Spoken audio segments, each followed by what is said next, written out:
경상남도 의회는 지난 4월 20일 제403회 임시회 제2차 본회의를 열고 지난 4월 11일부터 시작했던 열흘간의 임시회 일정을 마무리하였습니다. 이날 본회의에서는 박진현 등 7명 의원의 5분 자유발언과 경상남도 출자 출연기관의 장 및 임원의 임기에 관한 특별조례안 등 17건을 안건 처리했습니다. 5분 자유발언에 나선 7명의 의원들은 지역 현안 등에 대한 문제점을 지적하고 대안을 제시하며 집행부에 각별한 관심을 요구하였습니다. 먼저 의회 운영위원회 신종철 의원은 산청 세계전통의학 항로화 엑스포와 하동 세계차 엑스포의 성공적 개최를 위한 역량을 집중해 줄 것을 주문하였으며 한중 외교 갈등으로 외국인 유치 목표 달성이 불투명해지고 수도권 사전 분조성 역시 미흡하다고 지적하였습니다. 기획행정위원회 박진현 의원은 지역 경제를 떠받쳐온 모범 장수기업에 대한 선정과 지원을 촉구하였으며 민선 8기 경남도정의 슬로건인 경제 활성화와 일자리 창출의 최우선 목표 달성을 위해서는 기업 유치 정책과 모범 장수기업 지원 정책이 균형 있게 추진되어야 한다고 강조하였습니다. 진상락 도의원은 경상남도 교육청에 학교 위 고압선 문제 해결을 촉구하였으며 경상남도 교육청이 학생들의 건강과 학부모님들의 불안한 마음을 외면하고 있다고 지적하였습니다.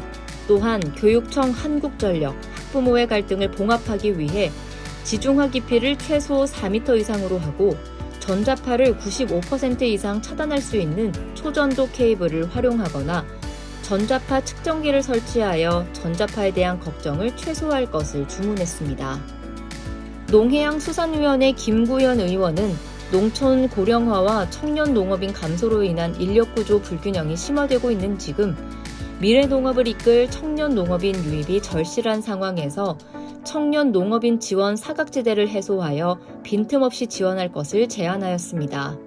건설소방위원회 박성도 의원은 미래 신성장 동력산업으로서 그린 바이오 산업의 중요성을 강조하고 효과적인 산업 육성을 위하여 서부 경남에 인력과 예산을 투자해야 한다고 경남도에 주문했습니다. 건설소방위원회 이영수 의원은 부산 공동주택 입주민 정보 유출 사고를 통해 도민 지자체의 경각심이 부각되는 가운데 공동주택 입주민 등을 포함한 도민의 개인정보 보호에 경상남도가 보다 적극적으로 나서야 한다고 촉구하였으며 최근 잇따라 발생한 개인정보 유출 사고의 심각성을 알리고 도민들에게 경각심을 일깨우는 한편 경상남도의 대처를 주문했습니다.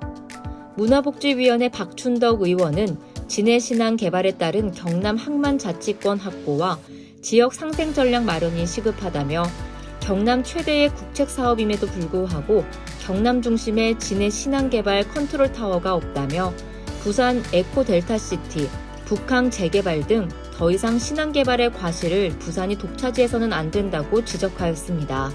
한편 이번 제2차 본회의에서는 경상남도 출자 출연기관의 장 및 임원의 임기에 관한 특별조례안 등 조례안 9건, 대한교육기관 지원사무의 민간위탁 동의안 등 동의안 2건, 노동, 연금, 교육 3대 분야에 조속하고 철저한 개혁 촉구 대정부 건의안 등 건의안 5건, 2023년도 경상남도 제1회 추가경정 예산안 등 총 17건의 안건을 처리하고 임시회 일정을 마쳤습니다.